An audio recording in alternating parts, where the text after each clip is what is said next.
My normal day starts waking up quite early, maybe about 5 o'clock. Get my emails done in bed, generally, before Joan wakes up. Then I try to keep up with the news, because we've got one or two organisations that are doing global issues, so it's very important I know what's going on in the world. And then go for a walk or a run, or maybe go to the gym, and then head on down for a game of tennis.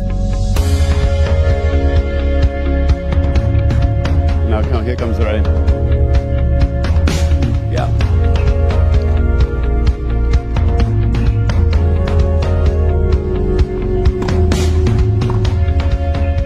I will come down and kite surf if the wind's up most days. So just, even if it's just 15 minutes, it's great for the whole body, it's great for the mind, and it's great fun.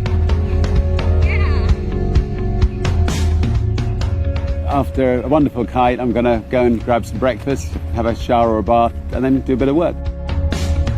I think work should be fun, it should be enjoyable, it should be satisfying. I think too many companies don't realise the monotony of a lot of people's day-to-day life at work. And I think with a lot of people try to encourage things like working from home, or people want a job share, they should be allowed to job share. So just more flexibility generally. Now, I've never had a desk in an office since I was a teenager, when I started Virgin Records. I prefer to work in a bath or on a hammock, on a sofa. And occasionally I even get interesting telephone calls whilst in the bath. I think perhaps the most interesting telephone call was when Nelson Mandela phoned me in the bath. He told me that a chain of health clubs in South Africa had gone bankrupt, that 5,000 people were about to lose their jobs, and he wanted me on the next plane to come to South Africa to save them.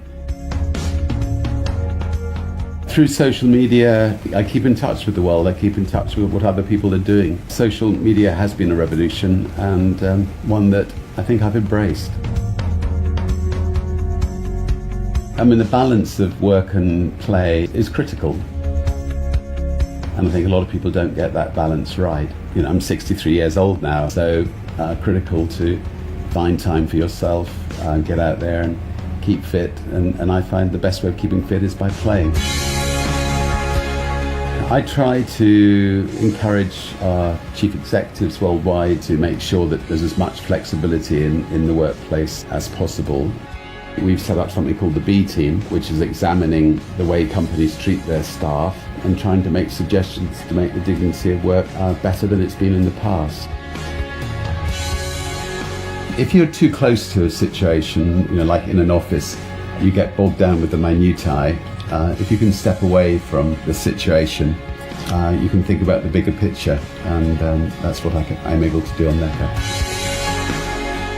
The most extraordinary people come to Necker. The Elders was conceived here on Necker with Archbishop Tutu, with President Carter, with Kofi Annan. The Carbon War Room was conceived here, an organisation that tries to work with industry to try to extract carbon out of the Earth's atmosphere. Sitting in my hammock looking up at the stars at night, things like Virgin Galactic. So a great place to think and a great place to conceive ideas. Well, we had a fantastic day. It was a Sunday, so it wasn't all work. So a great way of capping off the day. Watch the Super Bowl with a cup of tea and a chip. Cheers.